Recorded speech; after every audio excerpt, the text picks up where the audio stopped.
चलिए बाबू, कैसे हैं आप लोग? अच्छे हैं? तौसीफ साइंस क्लासेस को देखने वाले सभी छात्र छात्राएं को हमारे तरफ से गुड मॉर्निंग, सुप्रभात। कैसे हैं आप लोग? अच्छे हैं? बढ़िया हैं? देखिए, 9th क्लास का बायोलॉजी चल रहा है। उसमें हम पिछले क्लास में कोशिकांग के बारे में पढ़ रहे थे। उसमें गुणसूत्र पढ़ लिए थे। अब केंद्रिका के आधार पर केंद्रक की रचना के आधार पर कोशिका को 2 वर्गों में बांट के हम अब पढ़ेंगे। मोस्ट इम्पोर्टेंट टॉपिक प्रोकैरियोटिक और यूकैरियोटिक। ये वीवीआई क्वेश्चन है।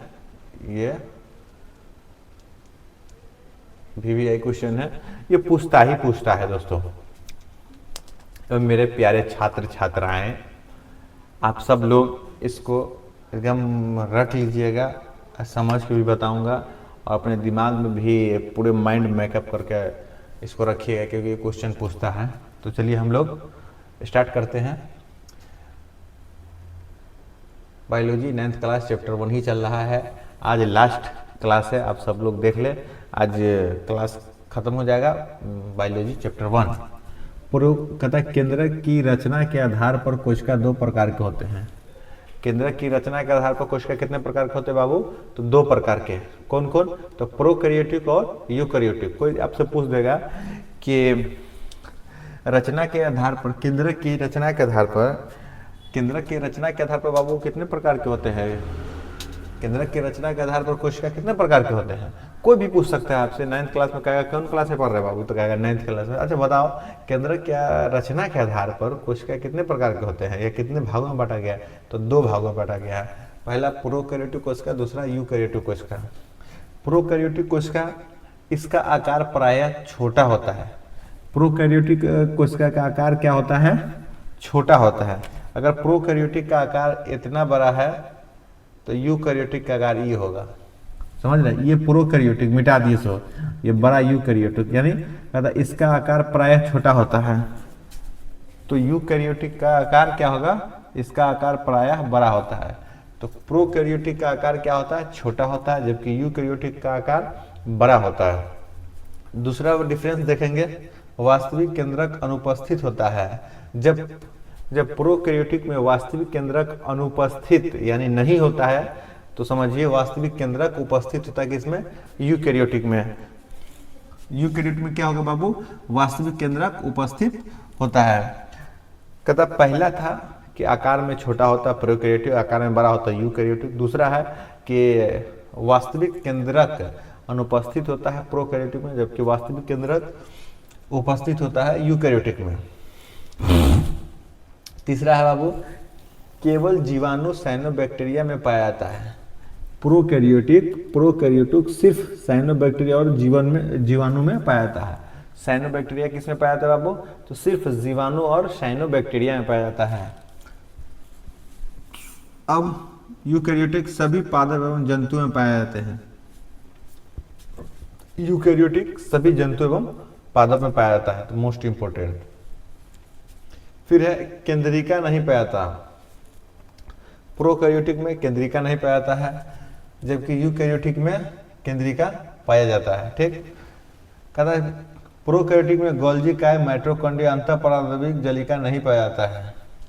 प्रोकैरियोटिक में अंतःपरमाणविक जलिकाएं, माइटोकॉन्ड्रिया और गोल्गी काय नहीं पाया जाता है, जबकि यूकैरियोटिक में गोल्गी काय, माइटोकॉन्ड्रिया, अंतःपरमाणविक जलिका पाई जाती है। कोई आपसे पूछेगा कि गोल्गी काय किस में नहीं पाया जाता है? तो प्रोकैरियोटिक में। किसमें माइटोकॉन्ड्रिया नहीं पाया जाता है? प्रोकैरियोटिक में। किसमें अंतःपरमाणविक जलिका नहीं पाया जाता है? तो प्रोकैरियोटिक में। कहता है कि तीनों गोल्गी काय, माइटोकॉन्ड्रिया और अंतःपरमाणविक जलिकाएं किसमें नहीं पाया जाता है? तो कहेगा प्रोकैरियोटिक में।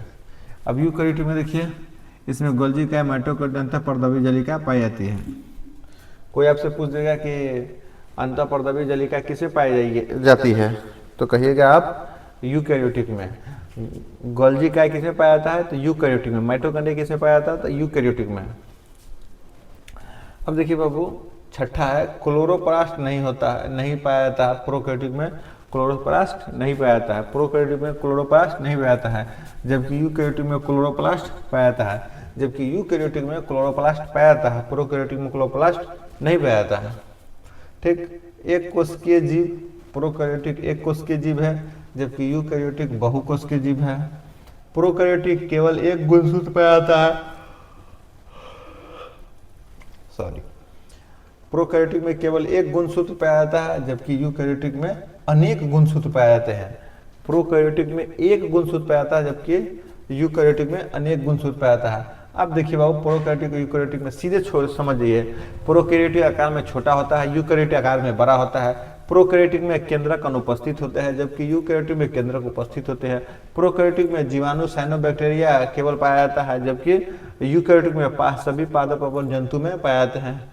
प्रोकैरियोटिक में केंद्रक नहीं होता है, जबकि यूकैरियोटिक में केंद्रक होता है। प्रोकैरियोटिक में गोल्गी काय माइटोकॉन्ड्रिया अंधा पर्दावली नहीं पाया जाता है, जबकि यूकैरियोटिक में अंधा पर्दावली काय माइटोकॉन्ड्रिया और गोल्गी काय पाया जाता है। प्रोकैरियोटिक क्लोरोप्लास्ट नहीं पाया जाता है, प्रोकैरियोटिक में क्लोरोप्लास्ट नहीं पाया जाता है, जबकि यूकैरियोटिक में क्लोरोप्लास्ट पाया जाता है। प्रोकैरियोटिक में एक कोशिकीय जीव होता है, जबकि यूकैरियोटिक बहुकोशिकीय जीव होता है। प्रोकैरियोटिक में केवल एक गुणसूत्र पाया जाता है, जबकि यूकैरियोटिक में अनेक प्रकार के गुणसूत्र पाए जाते हैं। तो बाबू आप सब लोग इसको पहले लिखिए, लिखने के बाद पहले याद कीजिए 5 मिनट, 5 मिनट याद करने के बाद मनन कीजिए, आंख बंद कर लीजिए, इसे क्या क्या पढ़े थे सब पता चल जाएगा। तो इसीलिए सभी छात्र छात्राएं इसको पहले लिखे, उसके बाद याद कीजिए, उसके बाद मौन धारण कीजिए।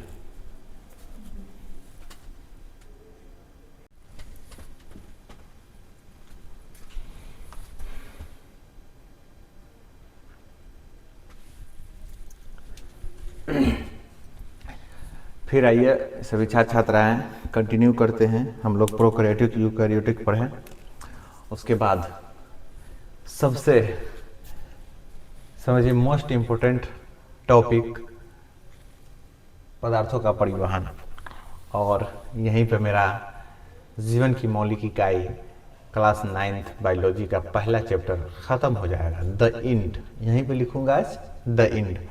तो बाबू आप सब ने पिछले क्लासों में जितनी पढ़े हैं उस सब एक चीज़ को अभी मैं रिवीजन करवाऊंगा। उससे पहले देख लीजिए जीवित तंत्रों में पदार्थों का परिवहन। जीवित तंत्रों में क्या है, पदार्थों का परिवहन कैसे होता है, जीवित तंत्रों में पदार्थों का परिवहन कैसे होता है। चलिए देखते हैं एक बाई एक लाइन। उपयोगी पदार्थ का अनेक मूल स्रोतों से शरीर की प्रत्येक कोशिका तक पहुंचाने तथा अनुपयोगी और हानिकारक पदार्थों को कोशिकाओं से मिलकर गंतव्य स्थान तक पहुंचाने की क्रिया को पदार्थ का परिवहन कहते हैं।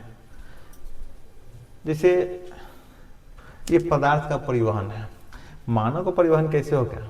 जैसे हमको जाना है सुरसंड और हम हैं अभी हनुमान नगर में, समझ जाइए, अपने गांव का ही नाम ले लिया। हनुमान नगर से अगर हम सुरसंड जाते हैं तो हमें मोटरसाइकिल का प्रयोग करना पड़ता है या साइकिल का प्रयोग करना पड़ता है, और पैदल भी कभी चलते, कभी दोस्तों का सहारा ले लेता है, कभी दोस्त भी ले जाते हैं। तो हनुमान नगर से लेके सुरसंड तक जाने में हमें कभी उपयोगी चीज साइकिल का प्रयोग कर लेते हैं, कभी मोटरसाइकिल का प्रयोग कर लेते हैं, कभी टमटम घोड़ा का प्रयोग कर लेते हैं, कभी पैदल भी चल जाते हैं। तो यानी उपयोगी अनुपयोगी दोनों चीज से हम अपने गंतव्य स्थान तक पहुंच जाते हैं। सुरसंड से हनुमान नगर पहुंच जाते हैं, हनुमान नगर से सुरसंड पहुंच जाते हैं।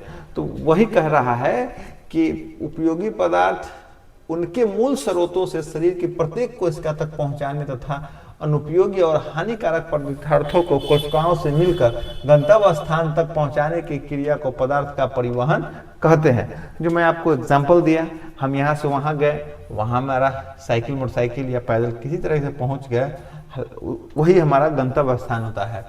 तो विसरण होता है गैस, द्रव तथा विलय के अणुओं की अनेक अधिक सांद्रता के क्षेत्र से कम सांद्रता के क्षेत्र की ओर होने वाली गति को विसरण कहा जाता है। कहता है अधिक सांद्रता, देखिए इस हाथ में अधिक सांद्रता है, माने अधिक समान है, इस हाथ में कम समान है, समझ गए। इस हाथ में के सामान का वजन ज्यादा होगा, इसमें कम होगा। अब इसमें के सामान को कहता है इसमें आ गया तो वही हमारा विसरण हो गया। कहता है गैस द्रव तथा विलय के अणुओं के अनेक अधिक सांद्रता के क्षेत्र से कम सांद्रता के क्षेत्र की ओर होने वाली गति विसरण कहा जाता है। समझ गए। फिर परासरण। परासरण क्या है? तो जीवित कोशिकाओं में विसरण की तरह एक क्रिया होती है जिसे परासरण या ऑस्मोसिस कहते हैं। इसमें जल के अधिक सांद्रता वाले क्षेत्र से जल अणु जल के कम सांद्रता वाले क्षेत्र की ओर गतिशील होते हैं। वही बात इसका था अधिक सांद्रता से, तो इसका है कम सांद्रता। अधिक सांद्रता क्षेत्र से जल के और कम सांद्रता के क्षेत्र और आना, ये भी वैसे में विसरण परासरण में इसमें कहा गया अणुओं के गैस द्रव विलय, इसमें कहा गया जीवित कोई भी जल हो जल का, तो इसलिए दोनों सेम ही लगेगा आपको। तो परासरण होता है जीवित कोशिकाओं में विसरण की तरह एक और क्रिया होती है जिसमें परासरण या ऑस्मोसिस कहते हैं।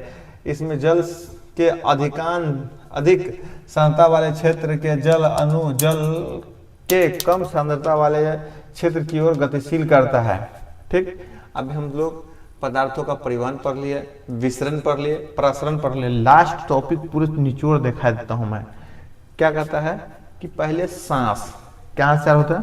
सांस से चालू हुआ, सांस गया फेफड़ा में, फेफड़ा से गया हीमोग्लोबिन में, हीमोग्लोबिन में O2 भी रहता है, और उसके बाद कोशिका बना, कोशिका में ग्लूकोज का टूटता है, ग्लूकोज टूटता है तो ऊर्जा बना जाता है, तो CO2 भी बनता है।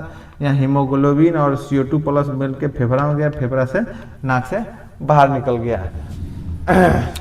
हमारा हो गया ये chapter the end bye Tauseef sir. कैसे हैं आप? बहुत मजा आया होगा। शुरू से लेकर अंत तक आपके साथ में जुड़ा और आप लोग मेरे साथ जुड़े रहे और एक एक टॉपिक को मैं पढ़ाया और आप लोग पढ़े। बाबू अब क्या है कि कॉपी तो इतना मोटा हो गया होगा, लगभग हो गया होगा इतना मोटा। आप बताइए इसको याद कैसे करें सर? बहुत लोग पूछते सर कैसे याद करें? तो याद करने का ट्रिक है कि पहले आप जो सर पढ़ाएं जाकर तुरंत घर रिवीजन कीजिए। रिवीजन करने के बाद 5 मिनट आंख बंद कीजिए, दिमाग में सोचिए कि हम क्या पढ़ें। पहले सोचिए, उसके बाद आंख बंद करने के बाद सोच लिए, उसके बाद खोलिए आंख, आंख खोलने के बाद बंद कर दीजिए किताब, फिर खेल कूद लीजिए, फिर जाकर पढ़िए 10 मिनट, उसको 10 मिनट फिर रिवीजन कीजिए और फिर कंसंट्रेशन होकर सोचिए कि हम आज पढ़ेंगे, वो कैसा माइटोकॉन्ड्रिया, अच्छा गुणसूत्र पढ़े, अच्छा प्रोकैरियोटिक ग्रुप, अच्छा इसका आकार छोटा उसका बड़ा, अच्छा उसके बाद विसरण और परासरण पढ़े, अच्छा ये करने में आपको बेनिफिट है। और उसके बाद देखिए तब रफ कीजिए, लिखिए, और लिखने के बाद अब 1 महीना के बाद देखिए वही चीज़ आपको दिमाग में सेट रहेगा। इसलिए दोस्तों आप सब लोग को अगर बिहार बोर्ड में टॉप करना है तो माइंड मेकअप करके पढ़िए, ज़्यादा नहीं पढ़ना है, सिलेक्टेड चीज़ पढ़ना है ताकि हम अपने एग्ज़ाम में कामयाबी हासिल कर सकें। इसलिए चलिए आज सभी को लोगों के लिए हार्दिक शुभकामनाएं, बधाई कि पहला चैप्टर मेरा खत्म हो गया और बायोलॉजी 9th क्लास। कल हम लोग चालू करेंगे उत्तक टिश्यू, बायोलॉजी 9th क्लास दूसरा चैप्टर। ठीक, चलिए आज के लिए इतना ही, बाय बाय।